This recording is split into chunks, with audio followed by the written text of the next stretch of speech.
নমস্কার, মিষ্টি রান্নাঘরে আপনাদের সবাইকে স্বাগত। আজ আমি ঘরোয়া পদ্ধতিতে একটি ডিমের ঝোল রেসিপি বানিয়ে দেখাবো। তো চলুন ভিডিওটা স্টার্ট করা যাক। প্রথমে আমি কড়াই বসিয়ে দিয়েছি, তাতে 2 চামচ তেল গরম হলে আমি আগের থেকে সিদ্ধ করে রাখা ডিম, তাতে একটু সামান্য হলুদ মাখিয়ে নিয়েছিলাম। ডিমগুলো আমি একটু তেলে ভেজে নেব।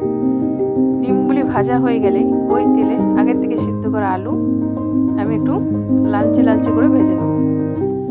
এর মাঝখানে আমি একটি মিক্সিতে 10 কোয়া রসুন, 4টে শুকনো লঙ্কা,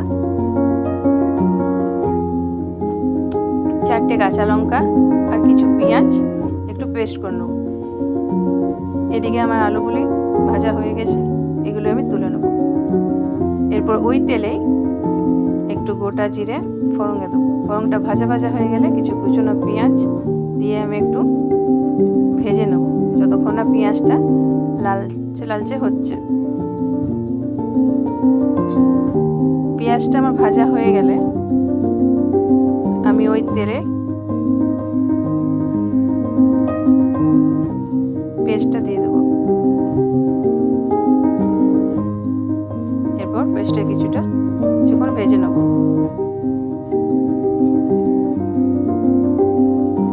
এর মাঝখানে আমি আবার একটা মিক্সিতে আগের থেকে 2টো টমেটো আমি কুচি করে রেখে দিয়েছিলাম, এটি পেস্ট করে নেব।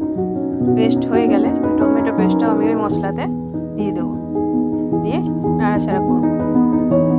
এর মাঝখানে আমি কিছু গুঁড়ো মশলা অ্যাড করব, যেমন 1 চামচ হলুদ গুঁড়ো, আন্দাজ মতো নুন, 1/2 চামচ কাশ্মীরি লঙ্কার গুঁড়ো আর 1/2 চামচ জিরে গুঁড়ো আর একটু গরম মশলা দিয়ে আমি মশলাটাকে কিছুক্ষণ কষিয়ে নেব, যতক্ষণ না মশলাটা থেকে আমার তেল ছাড়ছে। এইভাবে 5 থেকে 7 মিনিট আমি মশলাটা কষাবো। যখন আমার মশলাটা কষানো হয়ে যাবে, তেল ছেড়ে দেবে, তখন আমি ওই মশলাতে ভেজে রাখা আলু,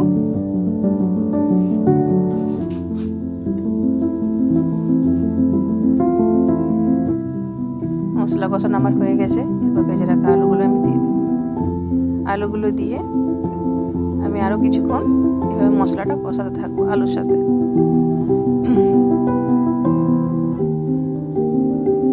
যখন মশলাটা কষানো হয়ে যাবে, এরপর আমি পরিমাণ মতন জল দিয়ে দেব। আমি এখানে ঠান্ডা জলে দিচ্ছি, আপনারা চাইলে গরম জলও দিতে পারেন। পরিমাণ মতন জল দিয়ে ভাজা ডিমগুলি অ্যাড করে দেব। এরপর একটা ঢাকা দিয়ে 10 থেকে 15 মিনিট মিডিয়াম আঁচে আমি এটা রেখে দেব। এরপর ঢাকনা খুলে 1/2 চামচ ঘি আর 1/2 চামচ গরম মশলা দিয়ে আমি ঝোলটি নামিয়ে নেব। যদি আমার এই রেসিপিটি আপনাদের ভালো লেগে থাকে তো লাইক, কমেন্ট করবেন আর সাবস্ক্রাইব করে আমার পাশে থাকবেন। এই ভিডিওটি দেখার জন্য ধন্যবাদ।